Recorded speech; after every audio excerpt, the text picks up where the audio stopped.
So firstly, thank you for having me. And I'm just going to say a very brief bit about me. I am a consultant maxillofacial pathologist, and I'm currently chairing our exam for the college. And probably relevant to this talk, I think, I've been the head of admissions for medicine and dentistry and widening participation at Queen Mary for many years. And I'm really experienced, therefore, at managing the challenges of competitive admission. I've been a long-standing member of the UCAT test delivery group, which, as many of you will know, is delivered to around 35,000 individuals every year, and all the challenges, therefore, of competitive admissions. I've also been and chaired fitness to practice and research integrity panels. And currently, as Marta said, I'm the current academic head for student success and widening participation at King's College London, and chair, importantly, I think, from this talk, of the Inclusive Education Group. So I'm looking after students that are from biomedical science to medicine, dentistry, art and law. I can have the next slide. So I'm really going to focus this talk to really highlight what I think we can do together. I can have the next slide. So when we think about universal design, I think the football field is a really good analogy for our practice.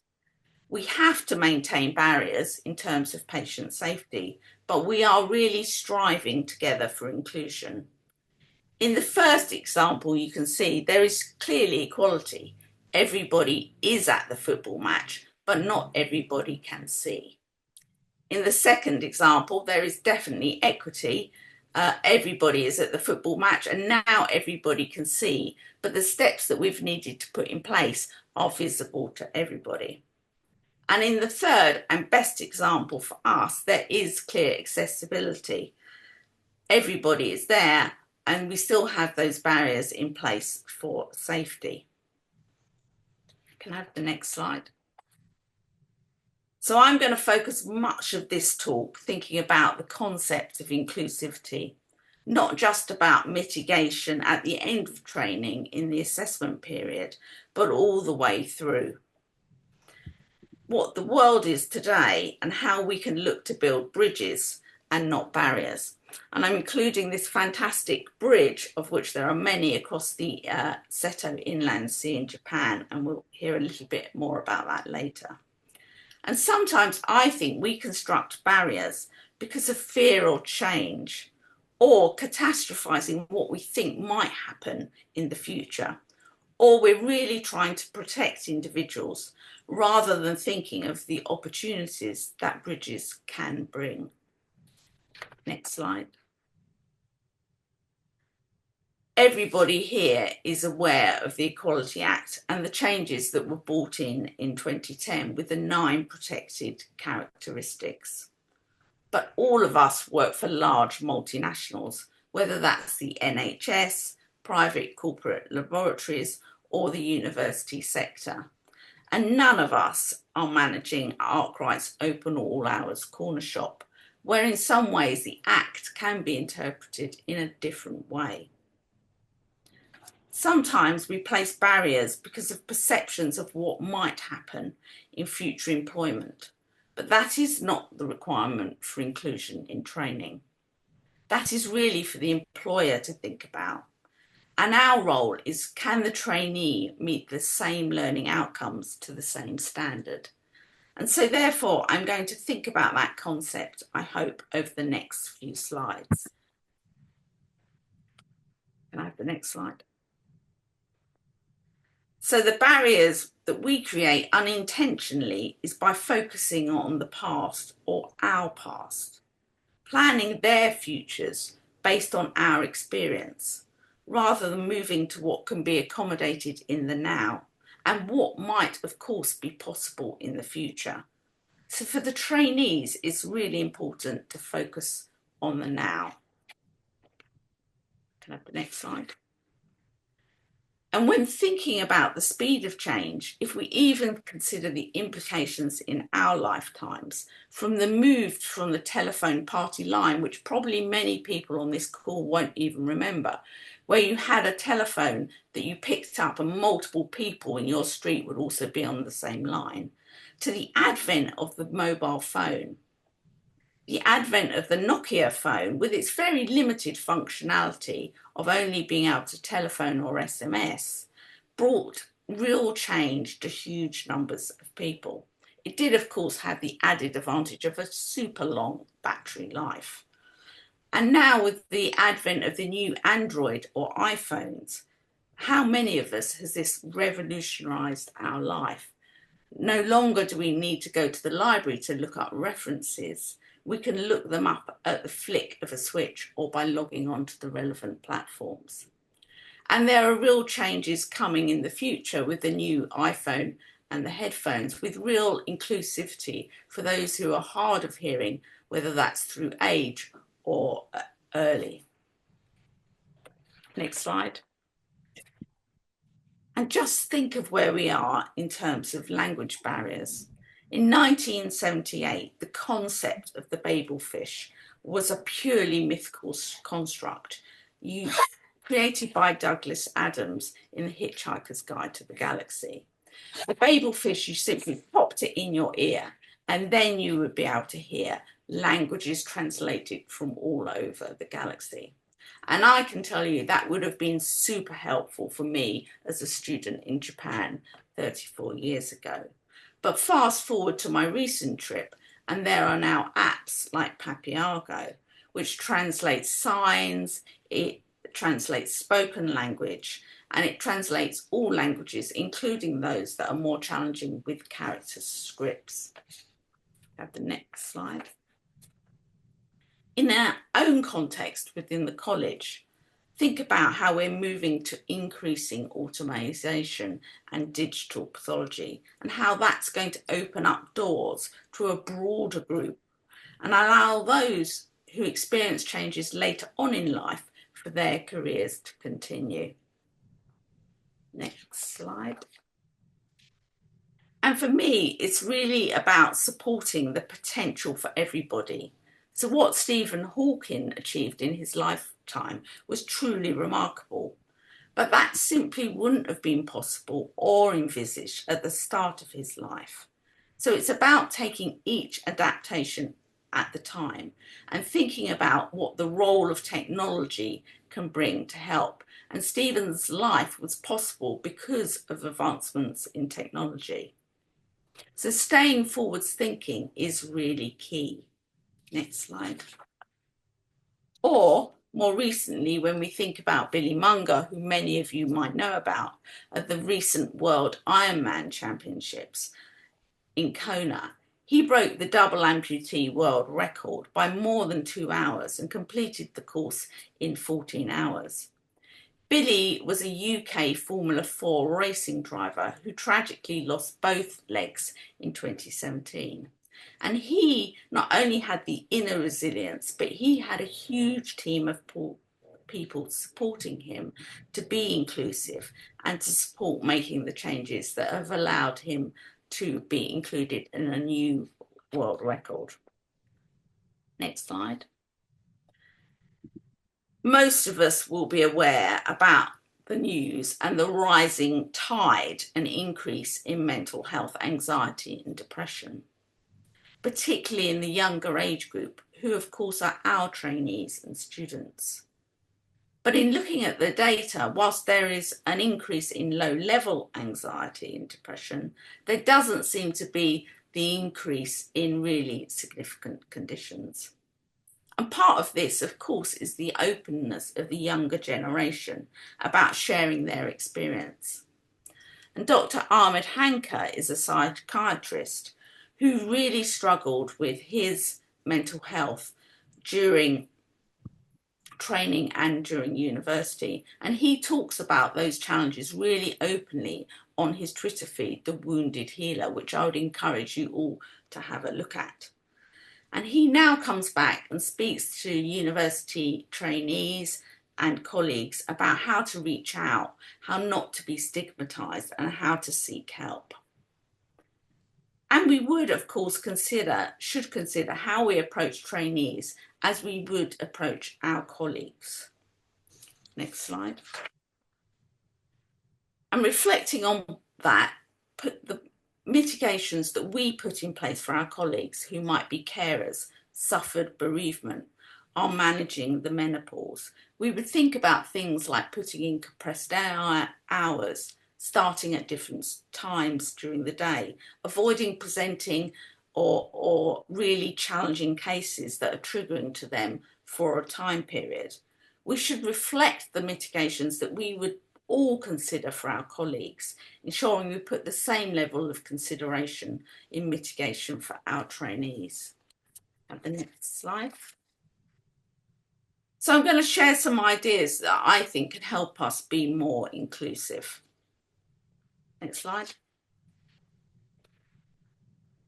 Firstly, of course, it's about knowing who our trainees are. And at King's College London, our largest group of disabled students are neurodivergent and mental health condition categories.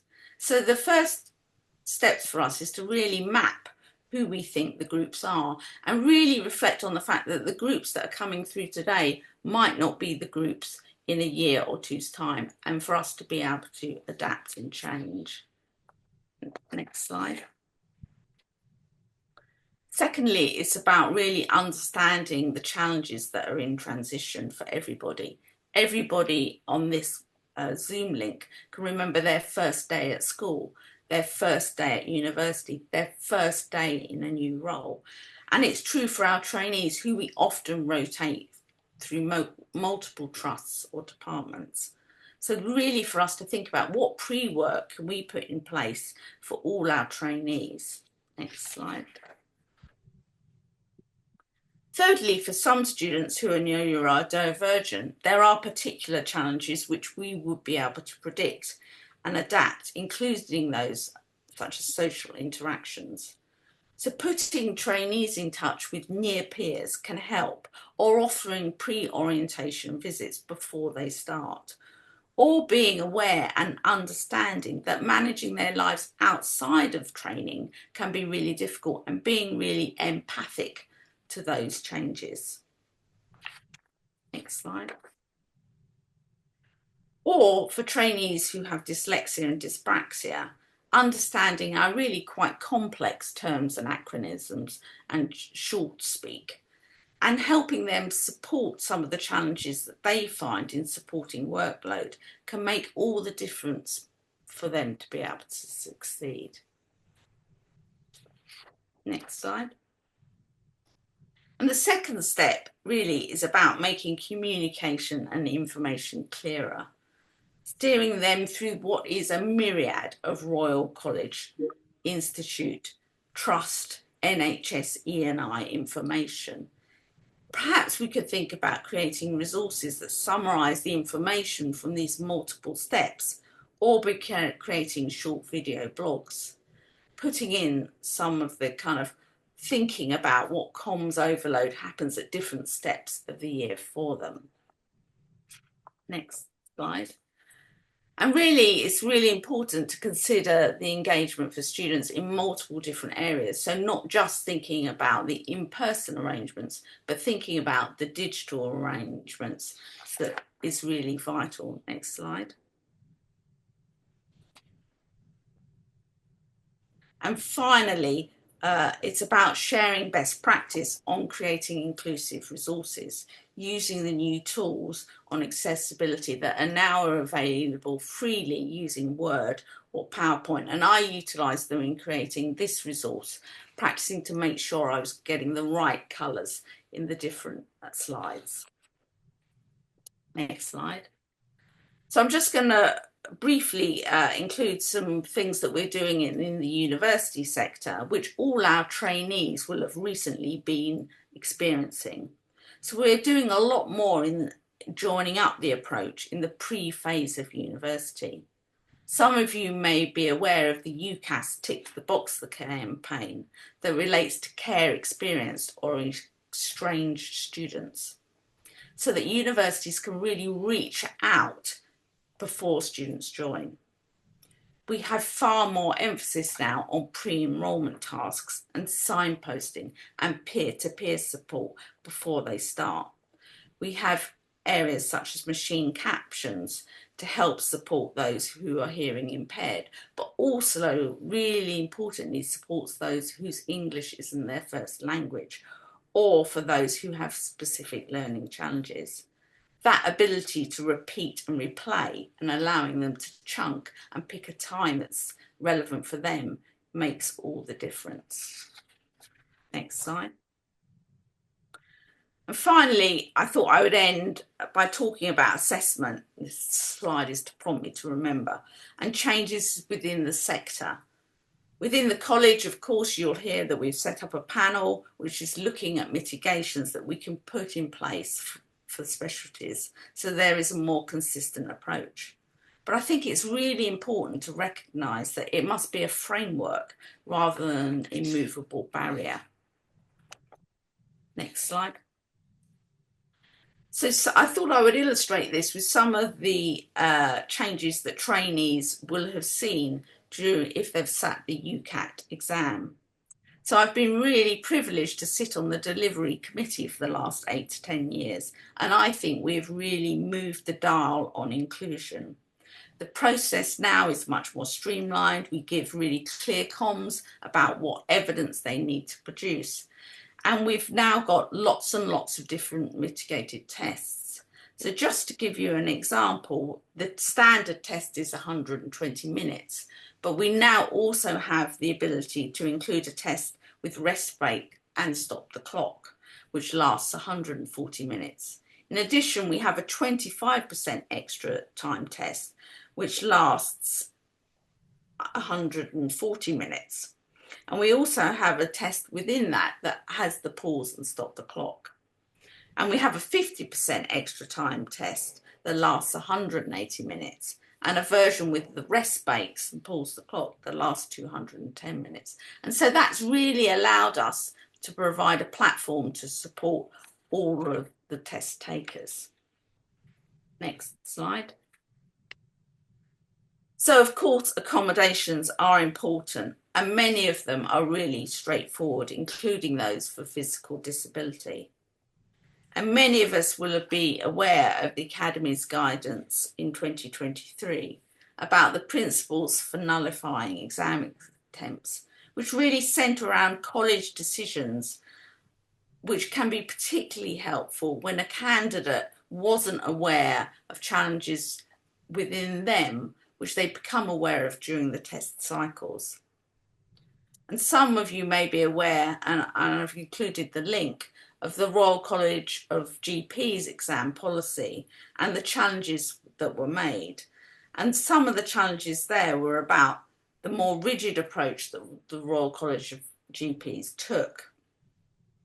Of course, there is a degree of anxiety within the sector about floodgates that might open, but currently there doesn't appear to be evidence that this is the case. Next slide. And at the university side, we're making increasingly inclusive responses to assessment, including more than one format to achieve the same learning outcomes. And I've included a link on students' perspectives from the University of Cambridge. Next slide. So I think it's really important to reflect that the bridge to the other side might not be straight, and there ultimately might be a number of turns, but we will allow trainees to reach the other side if we all work together. So thank you very much, and I can hope to answer any questions.